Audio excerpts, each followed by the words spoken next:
आप चाहे तो वो वीडियो जाके देख सकते हैं। लेकिन ये अदला बदली का मतलब ये नहीं कि आपकी जो फैंटेसी है आप अपनी पार्टनर के ऊपर जबरन थोपे। बेटर तो यही है कि आगे जाके कड़वाहट पैदा हो, खुद की बाउंड्रीज एक फिक्स कर लीजिए कि हम ये करेंगे और ये नहीं करेंगे, आपको पहले ही पता हो, ताकि आगे ऐसी शिकायतें पैदा ही ना हो। तो इस तरह की मिसअंडरस्टैंडिंग से बचिए, अपने पार्टनर के कंफर्ट लेवल को पहचानिए और आपकी पार्टनर को भी चाहिए कि उसे अगर चीजें कोई डिस्कंफर्ट कर रही है तो वो उसे समझाए कि यार ऐसे नहीं, ऐसे नहीं तो मेरी वीडियो दिखा दे। चलिए, ये था आज का वीडियो। उम्मीद करती हूँ आपको पसंद आया होगा। सेक्स देखो, दो लोगों को मजे के साथ साथ फील गुड का एहसास तो कराता ही है, और ये फील गुड का एहसास कराए और इसे बढ़ाए, इसके लिए बेड पर कुछ चीजों का कंफर्टेबल होना जरूरी है। अगर कोई चीज आपको आपत्तिजनक लगती है और आपके डिस्कंफर्ट को बढ़ाती है तो आपको इसे बर्दाश्त करने की बिल्कुल जरूरत नहीं है, और वो चीज क्या है वही मैं इस वीडियो में आपको बताने वाली हूँ, और इसका विरोध कैसे करें ये भी बताने वाली हूँ। तो 1, फनी कमेंट्स। अगर आपका पार्टनर सेक्स के दौरान आपके फेशियल एक्सप्रेशन देख के आप किस तरह से एंजॉय कर रहे हैं, आपके चेहरे पे किस तरह के हाव भाव है, ये देख के आपको कुछ फनी कमेंट पास करता है तो आप इसको बिल्कुल अनदेखा ना करें। आप उसे बोल सकते हैं कि जब मैं तुम्हारी बनती हुई शक्लों को देख के तुम्हारी हरकतों को लेकर अपनी तरफ से कोई ऐसा खास रिएक्शन नहीं देती, मैं जजमेंटल नहीं होती, तो फिर तुम इतना क्यों जज कर रहे हो। सेक्स के दौरान गैस बनना, गैस पास होना, ये बहुत ही स्वाभाविक है। इसका मखौल उड़ाने की बजाय हंस के आगे बढ़े। एंथुसियाज्म की कमी। अगर दो लोगों के बीच में सेक्स के दौरान एंथुसियाज्म की कमी है तो इसका कोई वजूद नहीं रह जाता। एक पूरी तरह से एक्साइटमेंट से भरा हुआ है तो दूसरा मरा हुआ है, बिल्कुल रिस्पॉन्स ही नहीं दे रहा है, ऊपर चढ़ जाओ अब उतर जाओ, ये वाली फीलिंग आ रही है, तो इस सेक्स का कोई मतलब नहीं रह जाता। आप अपने पार्टनर से बातचीत करके इस प्रॉब्लम को सॉल्व कर सकते हैं। आखिर कमी कहाँ आ रही है, किस वजह से वो एक्साइटमेंट अब फील नहीं हो रही है। कंडोम हटा देना, ये एक बैड बिहेवियर है। पार्टनर के कहने पे कंडोम लगा तो लिया, लेकिन बीच में करते करते कंडोम हटा दिया बिना उसकी मर्जी के। इस बिहेवियर को बर्दाश्त करने की कोई जरूरत नहीं है, क्योंकि प्रोटेक्शन के साथ समझौता बिल्कुल नहीं। इस विषय पर मुखर होने की जरूरत है। सेफ सेक्स के महत्व को समझने की जरूरत है, ये दोनों के लिए। बदबू या हाइजीन। दो लोगों के बीच में फिजिकल इंटीमेसी, वो क्लोजनेस तभी अच्छी लगती है, एक दूसरे के नजदीक आने का मन, वो लिपटने चिपटने का मन एक दूसरे से तभी करता है जब दोनों ही साफ सुथरे हों। अब यहाँ पे साफ सुथरे होने का मतलब मैं किसी के रंग रूप से नहीं कह रही हूँ, मैं यहाँ पे हाइजीन के पॉइंट ऑफ व्यू से कह रही हूँ, क्योंकि हाइजीन का मेंटेन करना बहुत जरूरी है। अगर आपके शरीर में से किसी तरह की बदबू आ रही है तो ये आपका मूड खराब कर सकता है सेक्स के दौरान, और इस बात को साफ साफ अपने पार्टनर को बोले। इसमें झिझकने या शर्माने की जरूरत नहीं है, वरना आपको हर बार अपने पार्टनर को बर्दाश्त करने की नौबत आ जाएगी। वो समझेगा नहीं और आप समझाएंगी नहीं और बर्दाश्त ही करती रह जाएंगी। उसे तो लगेगा मेरे मुंह में तो बगीचा हुआ, गुलाबों की खुशबू आती है, तो उसका एक वहम दूर करे कि भाई जब नजदीक आए तो थोड़ा सा अपना माउथ फ्रेशनर जैसी चीजें यूज करे, अपने प्राइवेट पार्ट पे प्यूबिक हेयर्स की थोड़ा देख रेख साफ सफाई कर रहे हैं। वैसे ये चीज तो फीमेल के ऊपर भी अप्लाई होती है, क्योंकि हाइजीन तो दोनों के लिए इंपॉर्टेंट है।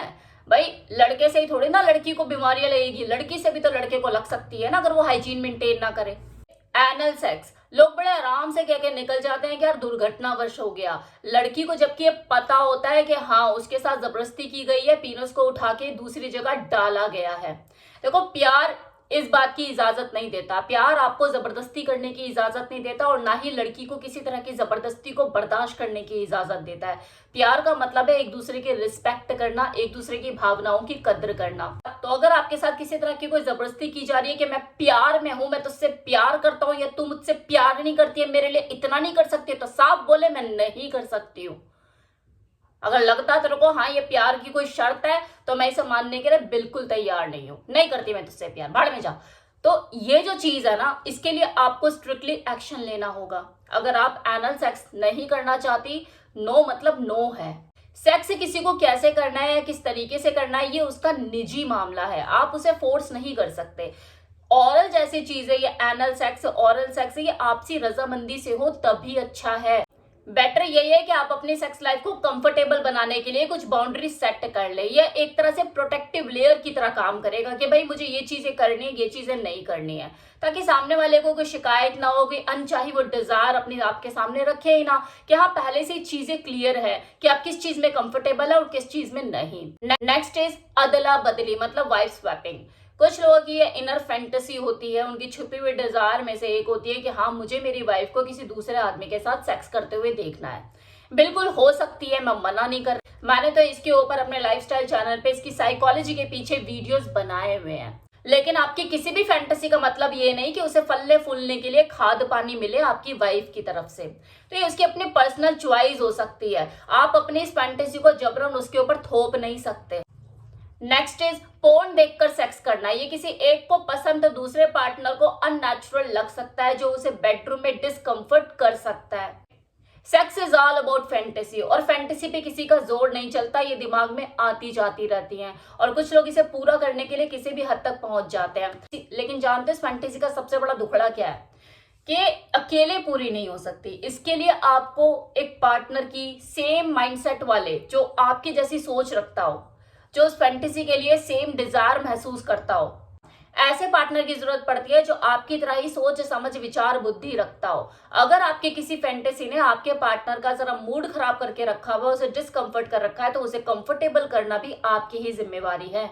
जरूरी नहीं जो आपको पसंद आ रहा है वो उसको भी पसंद आए, और अगर आपको आपकी पसंद उसकी पसंद बनानी है कि वो भी पसंद करे, तो इसके लिए आपको थोड़ा सा सब्र रखने की जरूरत होगी, उसके माइंड की कंडीशनिंग करने की जरूरत होगी, उसे थोड़ा सा ओपन खुलने के का मौका देना होगा, उसे समझाने की जरूरत होगी। इन चीजों में टाइम लगता है, किसी को अपना बनाने में टाइम लगता है ना, लेकिन लोगों को तो सब्र ही नहीं है, उसे तो अब्बे की अब्बी सब चीजें चाहिए। जबरन सेक्स, एक का मूड है नहीं कि दूसरा जबरदस्ती किए जा रहा है। फोर प्ले तक करने की जरूरत उसे महसूस नहीं हो रही कि उसे डालना बस जबरदस्ती करनी है उसके साथ, उसको मौका ही नहीं देना, वो उसका मुंह बंद करके उसके साथ किए जा रहा है। इसमें गलती जबरदस्ती करने वाले की नहीं है, जो उसका जमकर विरोध नहीं कर पा रहा उसकी गलती है। मूड नहीं है बोलने से बात खत्म नहीं होगी, उसे ये बात समझ में आती तो बहुत पहले आ जाती। आप आज उसे नहीं रोकोगी तो कल भी आपको बर्दाश्त करना पड़ेगा। ब्लैकमेलिंग सेक्स, अक्सर लड़कियां क्या, मेच्योर फीमेल भी कई बार इस तरह की ब्लैकमेलिंग सेक्स का उन्हें शिकार होना पड़ता है, और वो ये सोचकर इस चीज को करती रहती है, मेरी कोई पिक्चर, मेरी कोई वीडियो वो वायरल ना कर दे, मेरे घर तक ना पहुंच जाए बात, ये ना हो जाए, वो ना हो जाए। कब तक इस डर से डरोगे? इस दुनिया में सभी नंगे हैं, इस चीज का ध्यान रखना। तो ये सोच के कि यार ये मुझे नंगा ना कर दे, मेरी इमेजेस या कोई वीडियो वायरल ना कर दे, ऐसा ना कर दे, वैसा ना कर दे, डरो मत, एक्शन लो। वाइल्ड सेक्स, जैसे नाम ही अपने आप में खुद को बयां कर रहा है, जंगली स्वरूप होता है इस सेक्स का, थोड़ा सा फोर्सफुली चीजों को किया जाता है, जो कि किसी फीमेल को भी काफी पसंद आता है, लेकिन हर बार उसे ये चीज पसंद आएगी ऐसा जरूरी नहीं। मैं वाइल्ड सेक्स करूंगा तो मेरी पार्टनर को कुछ ज्यादा ही मजा आएगा, ऐसा सोचना है उसकी बेवकूफी होती है, थोड़ा सा मिसअंडरस्टैंडिंग यहाँ पर हो जाती है। तो इस तरह की मिसअंडरस्टैंडिंग से बचिए, अपने पार्टनर के कंफर्ट लेवल को पहचानिए, और आपकी पार्टनर को भी चाहिए कि उसे अगर चीजें कोई डिस्कम्फर्ट कर रही है तो वो उसे समझाए कि यार ऐसे नहीं, ऐसे नहीं तो मेरी वीडियो दिखा दे। चलिए, ये था आज का वीडियो, उम्मीद करती हूँ आपको पसंद आया होगा।